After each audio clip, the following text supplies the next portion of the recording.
I'm coming in to do a little impromptu live, and I wanted to see if y'all wanted to hang with me for a little while. And let me tell you what I'm working on. I think I showed this to y'all a couple of weeks ago. I bought it at a garage sale for $10. It's an old fireplace screen that somebody made. It looks out of used fencing. It's kind of wobbly up there, but I wanted it up here for the beginning part for y'all to see. This board is completely off, and they have kind of awkwardly placed screws here that it's wallowed out of, I guess is the best way to put it. The rest of them seem pretty firm. What I'm going to attempt with this right now, I ripped off this wood glue from my husband, and I'm going to, I'm going to lay it down, and hopefully y'all will be able to see it laid down.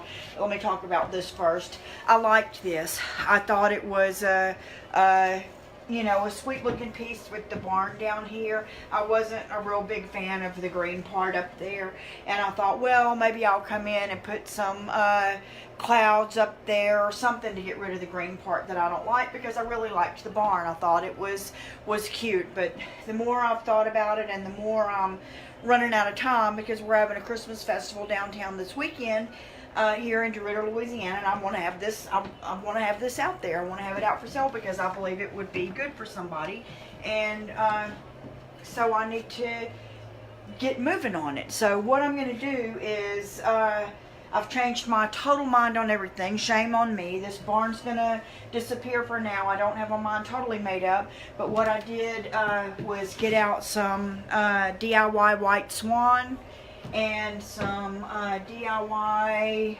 black velvet and some DIY liquid patina, and I'm going to put that on here today.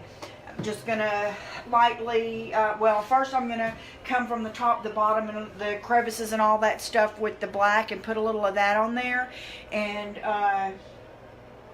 then I'm going to do the rest of the body white. I'm not going to try to cover all the wood. I'm not going to do anything to the back. And I'll come back with another barn or porch, oh my goodness, another barn or church or something on there. But what I'm doing now, you can see where the screw holes were in this. And I'm just going to squirt some wood glue in here, press it back on there, and then lay the thing down and give it my best. Hey, I tried it. Let's see if this is going to work. And when I come in tomorrow, if this will be adhered and let gravity do part of that job. They may have moved some of these screw holes at one point, but I'm going to fill up all these holes. And, hopefully I'm going to go all the way across with it. Hopefully during overnight, this will make a good adherence to the boards that are back there and to the screws that are still on there. And if not, I'll come back with more screws later. So wood glue's on there, and here we go.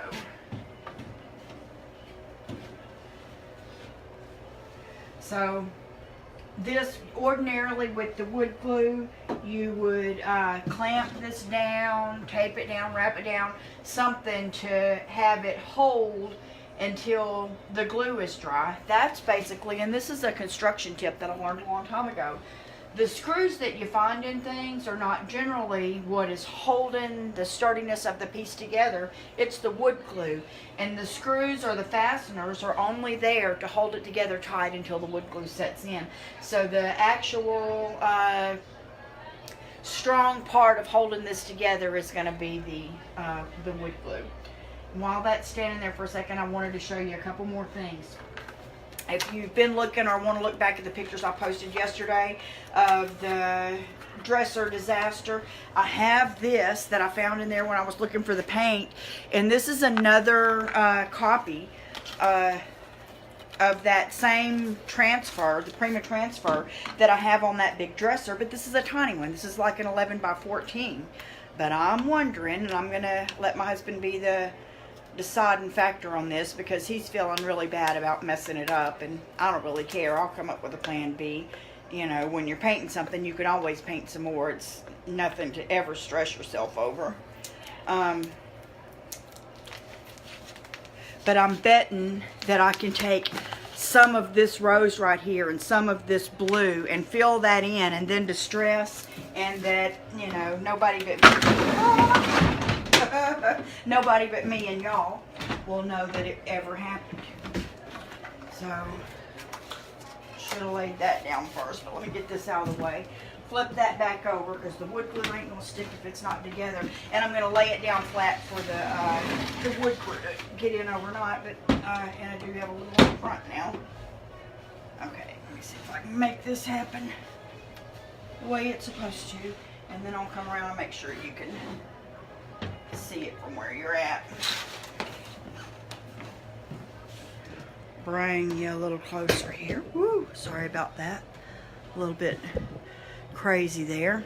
So now it's laying down, and that wood glue should overnight. I'll probably sit all these cans of paint on it or something like that for overnight to weight it down, and it will hopefully fill in the holes. And if you see where this wood glue's at there, I'm just going to wipe it off, and I'm not going to stress over it at all because I'm fixing to paint it anyway. And I have no idea why I've decided it's important to start this out with some black around the edges, and then the white's going to come over it. I'm not wanting to make a gray, but I am wanting it to look aged and distressed through the crevices. And this wood is so thirsty too, so we're going to see how that's going to go, and I'm just going to go with it. And I feel like you just need to trust your judgment when things like this is the DIY black velvet, when things like this hit your mind, it's because somebody out there, whoever this is meant for, is going to like black and white, or this would have never came to mind. And if it's ugly when I'm done, you know what, it's paint, we'll redo it, right? That's the way it works.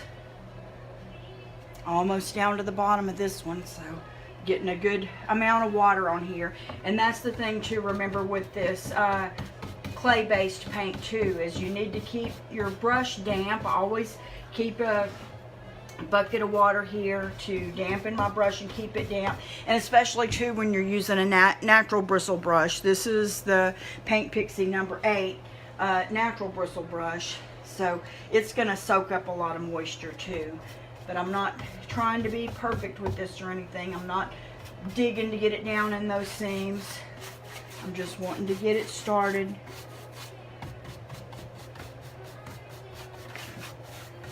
And then we're going to put the white on here, and then I will, as soon as that's dry, I'll probably dry it with a blow dryer. I'm going to put a coat of liquid patina on it, so that whenever I get here tomorrow to try to figure out what decorative thing that I'm going to do to it, it will be ready to take that and not reactivate this clay-based paint whenever I get started with it and get it wet. That's the good thing and the bad thing about the clay-based paint, is that if you don't seal it, it can always be reactivated, which is fantastic for blending and fantastic for starting back over, taking off what you decide you don't like, starting over, doing all those things.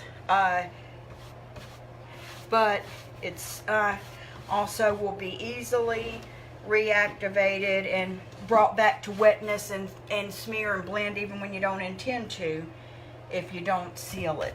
So I will seal with liquid patina, and I'm not choosing that for any particular reason. It's just that it was, ooh, look, I splattered on my wall. And I'm not worried about that because we're going to redo these walls as soon as Christmas is over, and I'm not worried about the, our vendors in the artisan market and things like that, and making sure that they're doing good. I'm going to create a staging wall here, what's called a staging wall. If you have a creative business and you paint furniture to sell, and you want to put pictures of it on Etsy or on your Facebook page, your website, Instagram, Twitter, wherever you may want to put the pictures, it's kind of, now I can't help it but to rub that out. It's kind of important to put everything in its best light. So in order to put things in their best light, you do what's called staging. And staging is when you find just the perfect whatnots and vases and flowers and backgrounds, and you know, whether it's outside, a lot of people do it with Photoshop and things like that, and make it look like it's sitting out in a field of flowers. And some of them do such a good job that you can't tell it's not sitting out in a field of flowers. But a lot of people create what's called a staging wall. And a staging wall is sort of a nice neutral background, and often they do the floor and things like that too. Let's see if I can move this over a little, and to where you can, and usually they, you know, have a nice wood floor, tile floor, whatever they want it to look like, and that's where they put all their pieces so that they'll have a beautiful background and it's not distracting to the piece itself. So then you would change out the bowls and the vases and the flowers and the artwork and all of the other things with each piece that you put there. But not only does it give you that neutral background, but if you do a good distinct job of on your staging wall or your background, then people will see, no matter what changes as far as the piece of furniture or the other elements that you put in your staged photographs, they're going to know that's your piece just by looking at the background. That's the consistency of your branding. And my branding has sort of teals and pinks and whites and things in that. I'm not going to want a teal and pink and white background wall, because sometimes I paint pieces that would clash with that. Pieces that will have a lot of detail or a lot of figure and things to them that are not going to look good with a busy background. So I've ordered an off-white paint. I have some, and you could do that with any of these paints, but I ordered some in a gallon because I know it's going to take a lot. And I have some stencils and some like sort of a putty clay drywall mud. It's called mud. I have some mud that you put in the stencils to give it designs. I have some stencils that are some stamps that are bricks, and some stencils and things. So I'm gonna do some decorative elements on my staging wall, but not in color, and not so that they, you know, stick out like a sore thumb, but so that they do give a little bit of a textured background, a little bit of interest to the background. And I'll share that with y'all whenever I do it. Right now it's drywall. It's painted in a, I think it's Tillum beige or something like that. It's from Sherwin-Williams, and there's a bunch of holes in it because there was a little clothing store in here last, and Sew and Love Couture is the name of it. It's in our artisan market up front now, and they had old doors and things like that screwed into the wall here. So when that came off, that left a lot of holes in the wall and things that I'll fill with the mud, and then paint and distress, and just really have a good time on the wall, showing things that you could do that same things in a bathroom or in, you know, a kid's room, a living room, a decorative room in the house, something besides a staging wall. But if you're considering doing a staging wall and you want to learn some of the techniques of raised stencils and stamping and things on walls and trying to make them look old and old world, then tune in with that. We'll be doing it in the next couple of weeks or so.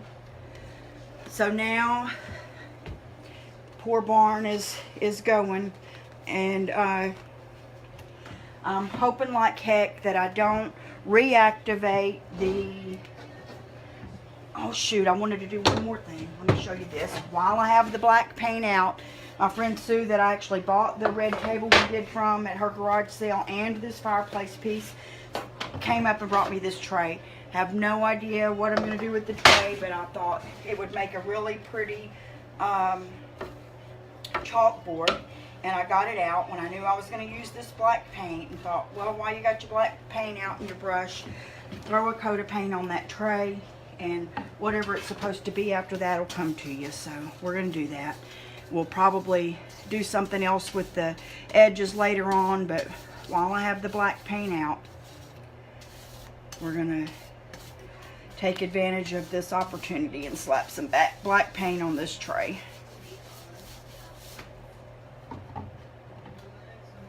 I may just, you know, use it to make a chalkboard sign for the checkout counter or something like that for during our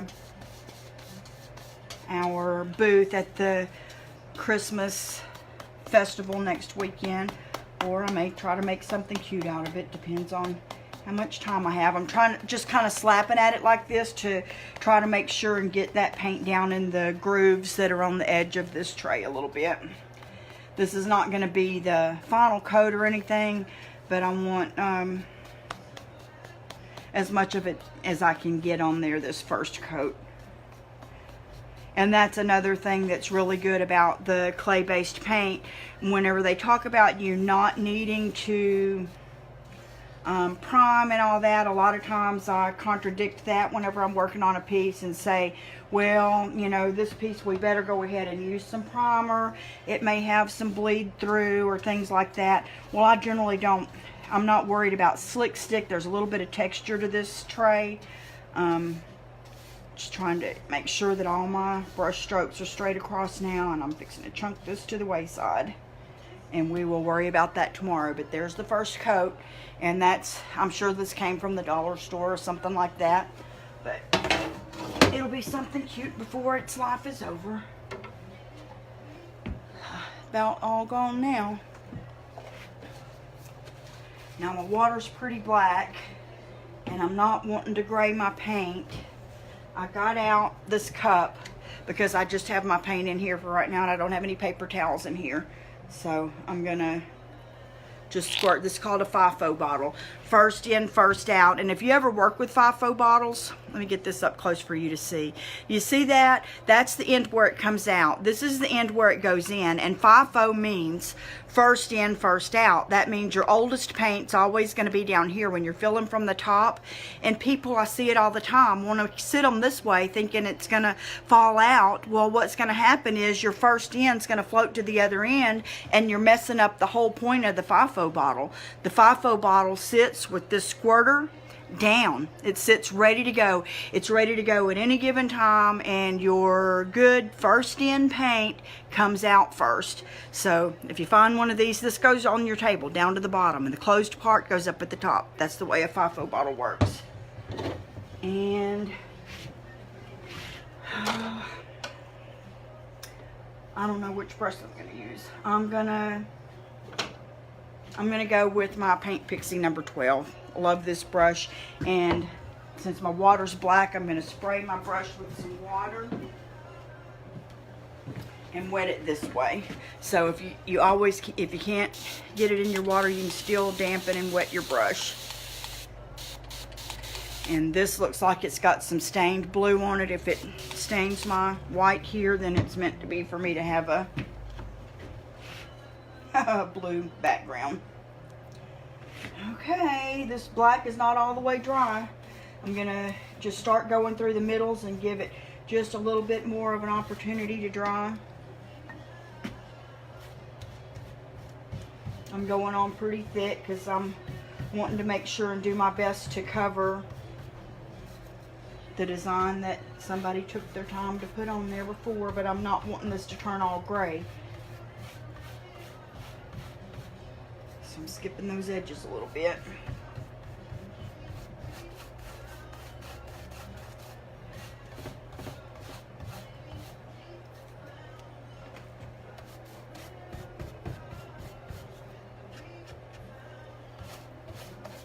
I'm not wanting it to look striped how you see it right now. That's not the long-term goal. I'm going to put this white over the black a little bit there, and I just want a little bit of the black to show through in the end product. But right now, since it's a little bit wet, I'm just not wanting it to turn gray. So that's why I'm just slapping this in the middle like this first, and then I'll go back over it. It's dry in there and almost gone, so I'm going to add a little water. Those Mist bottles are fantastic. If you don't have one, go grab one at like the local Sally Beauty. Get one off of, if you're local, you can buy one here at our store, but you can get it off at, go get it at the Beauty Supply House. Go get it at, you can order it on Amazon or something like that. They run about $10. and they're worth their weight in gold when you're painting with chalky and clay-based paints. I'm going to move this back a little because I'm going to move the whole table so that I can get behind it.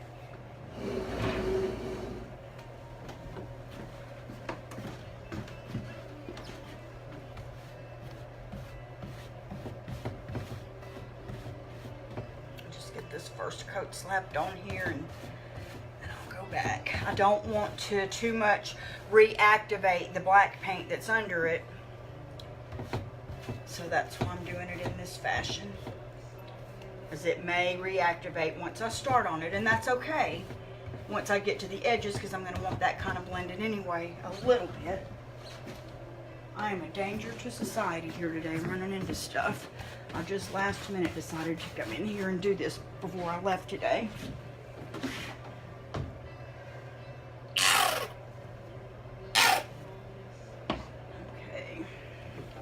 I'm going to dampen it just a little bit more. I just squirted some more paint in there.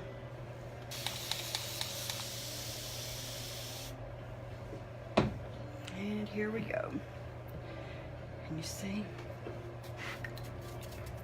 Running out of paint, and I don't have any more of this opening in here, so we are going to make this work.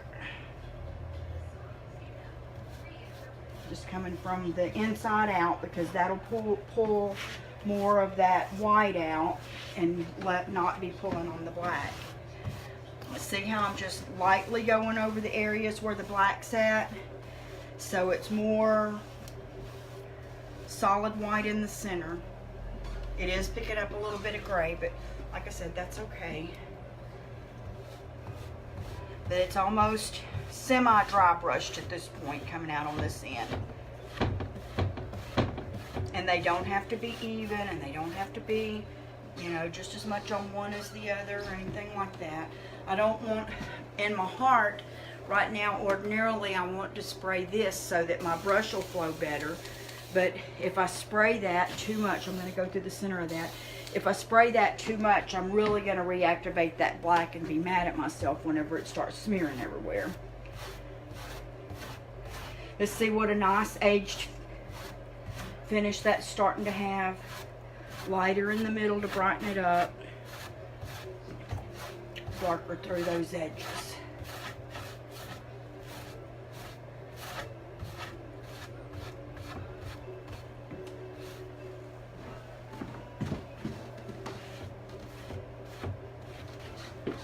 It's dry, dry, dry.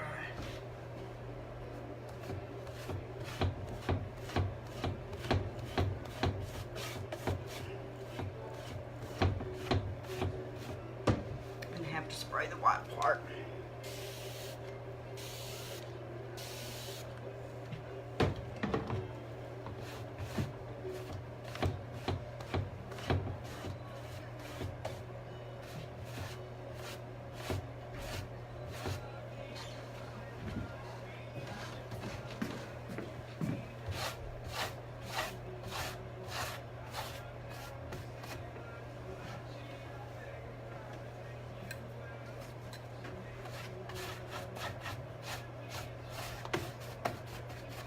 See, I'm not digging down in that textured part of the wood there. Just going over it and let it still show the actual brown barnwood part of that through there.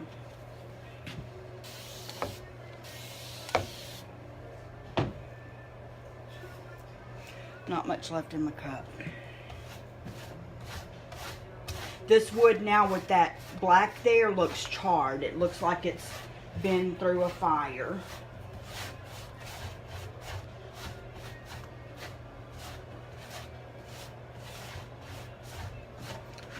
Beginning to blend and give me a little gray on some of the edges, and that's okay.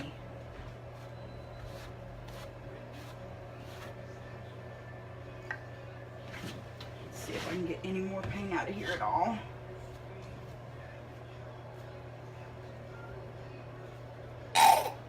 How about that? The magic of give it one more try.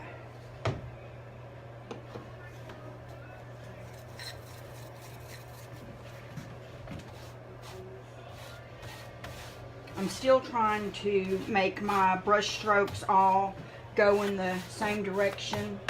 This is very wet. It's pulling out a lot more gray than I intended on these last couple of boards.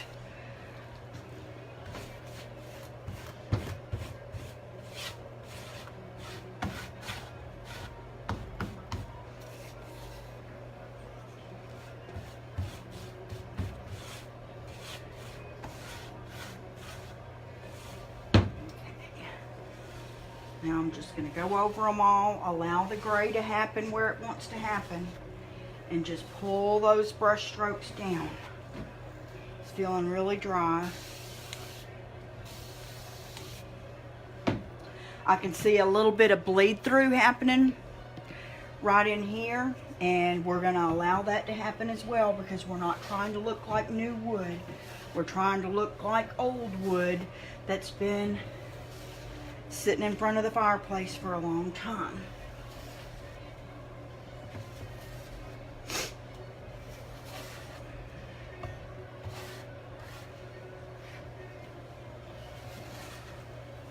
It's dragging real hard.